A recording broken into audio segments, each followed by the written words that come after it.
Yes, good morning everyone. So today we will start our class with question number 4, A part of exercise 8.2. Till question number 3 we have done in the previous class. Okay? First of all, I just want to revise some things. Okay? First is what are the properties of parallel lines with the transversal? So first property is if the lines are parallel to each other, then alternate angles are equal to each other. First property होती है कि alternate angles equal होते हैं एक दूसरे के. Second property होती है corresponding angles are equal to each other. Third property ये होती है कि जो इंटीरियर एंड एक्सटीरियर एंगल्स होते हैं ट्रांसवर्सल के सेम साइड पे, उनका सम 180 डिग्री होता है. कितना होता है? 180 degree. Okay, so these are the three properties of parallel lines with the transversal, and you have to use these properties only when the lines are given parallel. In this question you can see L is given parallel to M. इस question में आप देखिए L और M आपस में parallel given है. ठीक है, तो यू हैव टू यूज और you can use these three properties to solve your question. But in the question if L is not given parallel to M, अगर आपको ऐसा कुछ भी नहीं दिया हुआ है कि दो लाइंस आपस में पैरेलल हैं जो कि एक ट्रांसवर्सल से कट हो रही है, then you can not use these properties. तो आप ना तो ऑल्टरनेट एंगल्स को इक्वल बता सकते हो, ना ही आप कॉरेस्पॉन्डिंग एंगल्स को इक्वल लेके चल सकते हो, और ना ही को इंटीरियर एंड को एक्सटीरियर एंगल्स का सम आप 180 डिग्री ले सकते हो. Then you have to solve your questions with the other method.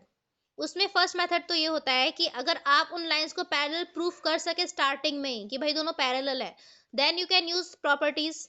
But अगर आप ये भी प्रूफ नहीं कर सकते और आपको गिवन भी नहीं है पैरेलल लाइंस, तो फिर आपको उसको अलग ही तरीके से सॉल्व करना पड़ेगा. वो हम अभी देखेंगे when we will face some time this type of questions. Okay, so in the question number 4 what is given? If L is parallel to M, L and M are parallel to each other, find the values of x in the given figure. इस given figure में जो x आपको show हो रहा है इसकी value find करनी है. सो फर्स्ट मेथड मैंने पहले भी बताया था, you have to find whether the lines are parallel और नॉट. क्योंकि हमें पैरेलल लाइन की प्रॉपर्टीज लगानी है, तो वो प्रॉपर्टी तभी लगा सकते हैं when the lines are given parallel. तो सबसे पहले ये चेक करना है. तो आप देख सकते हो यहाँ पे पैरेलल गिवन है, तो फर्स्ट कंडीशन फुलफिल हो गई हमारी. सेकंड ये है, जो क्वेश्चन में आपको एंगल की वैल्यू गिवन है और जो एंगल आपसे पूछा गया है, उनके बीच में रिलेशन आपको फाइंड करना है कि क्या रिलेशन है, या ये दोनों एंगल्स मिलके which pair of angle are they making, कौन सा पेयर ऑफ एंगल ये लोग बना रहे हैं. तो can you tell me students 125 degree and x are making which type of pair of angle together? No Yashvi, they are not alternate angle. No, not linear. I am asking for 125 degree and x. मैं 1 और 125 degree की बात नहीं कर रही हूँ, मैं 125 degree and x इन दोनों की बात कर रही हूँ. ये वन एंगल तो आपको क्वेश्चन में गिवन ही नहीं है बेटा. ये वन एंगल मैंने अपनी तरफ से अज्यूम किया है. What? No, how can be they vertically opposite angles? Vertically opposite तो फिर ये होगा 125 डिग्री का. ये कैसे हो गया x?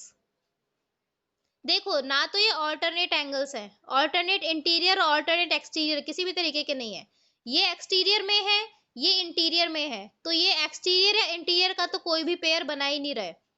फिर बचता है कॉरेस्पॉन्डिंग. तो कॉरेस्पॉन्डिंग भी नहीं है, क्योंकि कॉरेस्पॉन्डिंग जो होता है वो ट्रांसवर्सल के सेम साइड पे होता है, लेकिन ये दोनों ट्रांसवर्सल के अपोजिट साइड में है. ठीक है, तो ये कॉरेस्पॉन्डिंग एंगल्स भी नहीं है. फिर कौन से एंगल्स हैं ये? To find the relationship between these angles, you have to learn all type of pair of angles.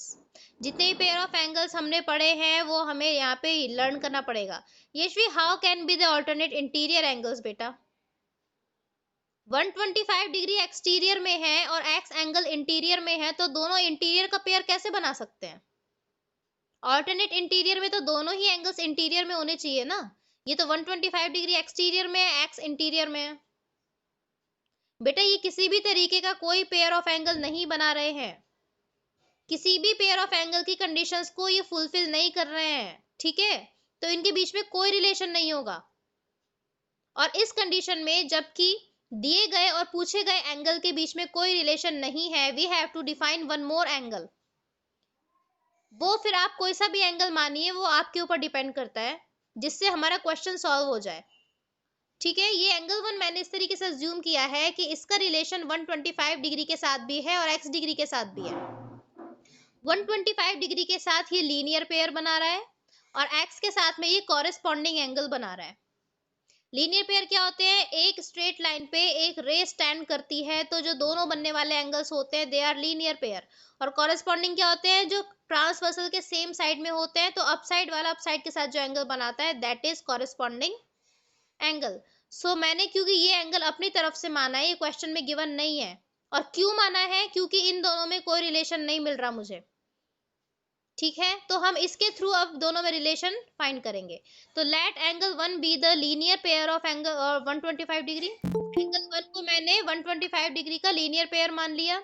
तो लीनियर पेयर का सम होता है 180 degree. So angle 1 plus 125 degree will be 180 degree. Angle 1 की वैल्यू हो जाएगी 180 में से 125 को आप सब्ट्रैक्ट करोगे तो it will be 55 degree. Angle 1 की वैल्यू कितनी आ गई? 55 डिग्री। अब हम एंगल 1 और x का कॉरेस्पॉन्डिंग वाला रिलेशन लेते हैं। Now angle x and angle 1 are corresponding angles. ठीक है, and because the lines are parallel, so by using the parallel second property corresponding angles will be equal. Second property क्या थी? कि corresponding angle आपस में equal होते हैं, तो x और 1 जो है उनकी वैल्यूज आपस में इक्वल हो जाएंगी। एंगल 1 की वैल्यू 55 डिग्री थी। Since angle 1 is equals to 55 degree, so angle x is also 55 degree. इस तरीके से फाइंड करना है। क्या हमारा प्रोसेस रहेगा? फर्स्ट स्टेप होगा हमें लाइंस पैरेलल देखनी है या नहीं है। सेकेंड स्टेप होगा we have to find the relation between given and asked angle. जो दिया गया और जो पूछा गया है उन एंगल्स के बीच में हमें रिलेशन डिफाइन करना है। If there is a relation then you can solve the question directly, but if there is no relation then सी स्टेप ये होगा कि you have to define one more angle. और वो एक और एंगल इस तरीके से आप डिफाइन करोगे कि बाकी दोनों एंगल्स के साथ उसका कुछ रिलेशन होना चाहिए। ठीक है, तो एक रिलेशन से हम एंगल 1 की वैल्यू फाइंड करेंगे, दूसरे रिलेशन से पूछे गए एंगल की वैल्यू फाइंड करेंगे। यहाँ पे लीनियर पेयर के रिलेशन से मैंने एंगल 1 की वैल्यू फाइंड कर ली और फिर कॉरेस्पॉन्डिंग एंगल के रिलेशन से मैंने पूछा गया जो एंगल है उसकी वैल्यू फाइंड कर ली। Fine. Now in the question number 5 it is given in the figure. ये जो फिगर आपको गिवन है इसमें क्या दिया हुआ है? Ray B A is parallel to the ray C D. B A E F and C D, three rays are present in this figure. And question में ये गिवन है first and third ray are parallel to each other and second and third ray are also parallel to each other. कौन कौन सी? First and third एक दूसरे के parallel है, second और थर्ड ये एक दूसरे के पैरेलल है। ठीक है, आपको एंगल ए बी सी इसकी वैल्यू 60 डिग्री गिवन है। तीन कंडीशंस दी हुई हैं, A B parallel to C D, E F parallel to C D and third condition is angle A B C is 60 degree. Okay Ankush, ठीक है। तो आपको x डिग्री की वैल्यू फाइंड करनी है। तो सबसे पहले तो हमें ये देखना है कि क्या गिवन लाइंस पैरेलल है या नहीं है। लाइंस तो हमें पैरेलल गिवन है बेटा, लेकिन जो लाइंस अलग अलग पेयर दिया हुआ है उस पेयर से हमारा मोटिव सॉल्व नहीं होगा। हमारा मोटिव सॉल्व होगा ए बी और ई एफ के पैरेललिज्म से। ए बी और ई एफ को क्वेश्चन में पैरेलल नहीं दिया गया है। देखो बी ए को सी डी के पैरेलल दिया हुआ है, ई एफ को भी सी डी के पैरेलल दिया हुआ है, लेकिन बी ए को ई एफ के पैरेलल नहीं दिया। बी ए और ई एफ को पैरेलल गिवन नहीं है। और यही दोनों लाइंस क्यों लेनी है हमें? क्योंकि जो एंगल आपको गिवन है 60 डिग्री और जो एंगल आपसे पूछा गया है x डिग्री, वो दोनों एंगल इन्हीं दोनों लाइंस पे बन रहे हैं। 60 डिग्री ए बी के साथ बन रहा है और x डिग्री ई एफ के साथ बन रहा है। तो सी डी का फिलहाल कोई रोल नहीं है इसमें। CD का रोल सिर्फ इतना है कि CD को यूज करके हम इन दोनों को पैरेलल प्रूफ करेंगे। किस तरीके से? If two lines are parallel to the third line separately then these two lines are parallel to each other. अगर दो लाइन अलग अलग तीसरी लाइन के पैरेलल हो, यहाँ देखो फर्स्ट और सेकंड लाइन जो है वो CD के पैरेलल में है तीसरी लाइन के, तो उसका रिजल्ट ये निकल के आता है कि जो फर्स्ट और सेकंड लाइन है वो भी आपस में पैरेलल होती हैं।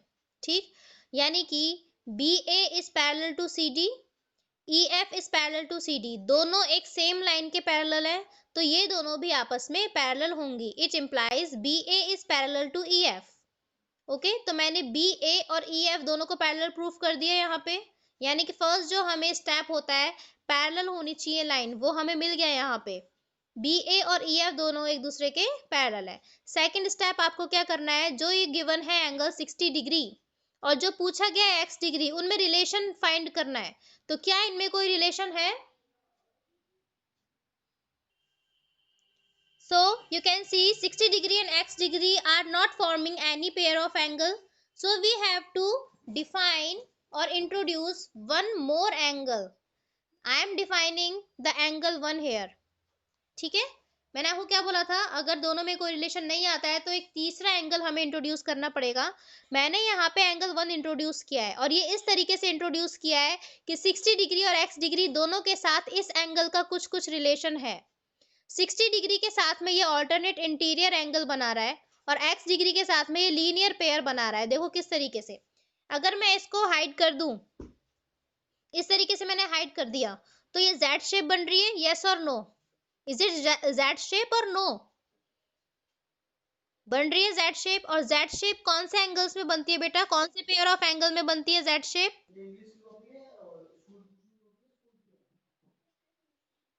Z शेप कौन से पेयर ऑफ एंगल में बनती है, आप प्रॉपर्टीज में पढ़ चुके हो? No Yashvi, yes Girish, it is made in alternate interior angles.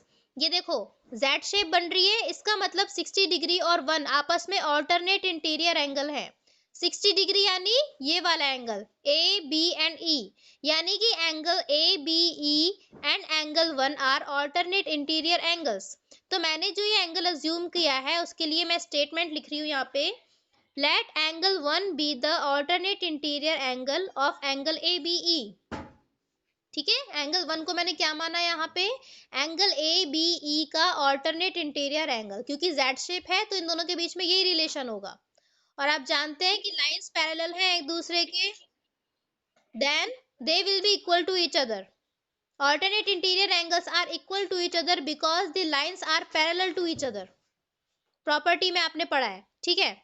So angle 1 is equal to 60 degree, क्योंकि दोनों की वैल्यूज आपस में इक्वल है, ए बी ई और एंगल 1 की वैल्यू ऑल्टरनेट इंटीरियर एंगल है इसलिए इक्वल हो गए। एंगल ए बी ई की वैल्यू 60 डिग्री है तो एंगल 1 की वैल्यू भी कितनी हो जाएगी, 60 degree, because they both are equal.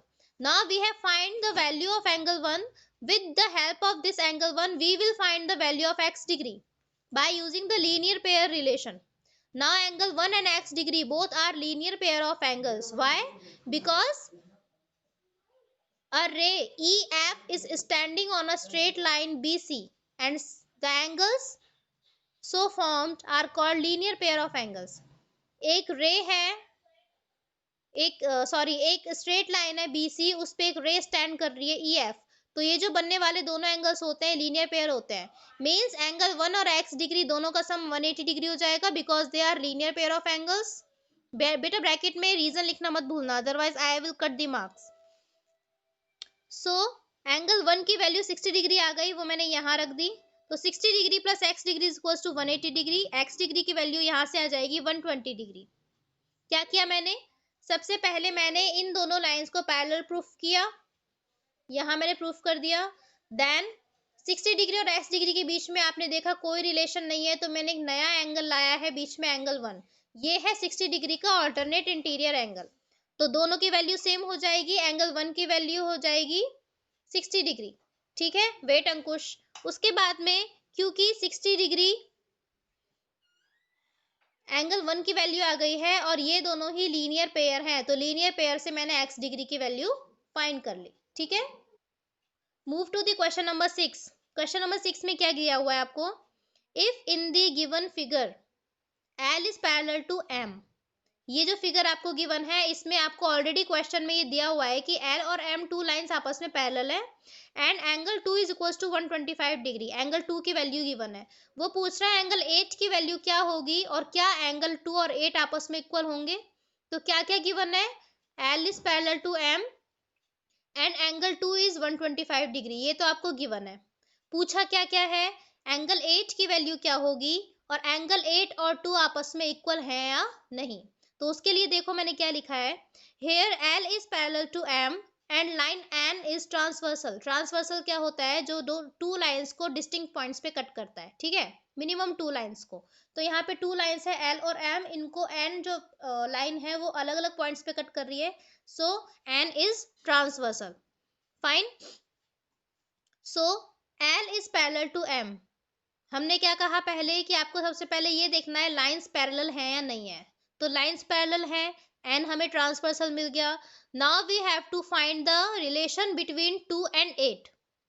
2 angle आपको वैल्यू गिवन है और 8 एंगल आपसे पूछा गया है, तो एंगल 2 एंड एंगल 8 के बीच में क्या रिलेशन होगा, who will tell me. Angle 2 and angle 8 are alternate exterior angles. Why is it so? Alternate means on the opposite side of transversal. So 2 is in the left side and 8 is in the right side of the transversal N.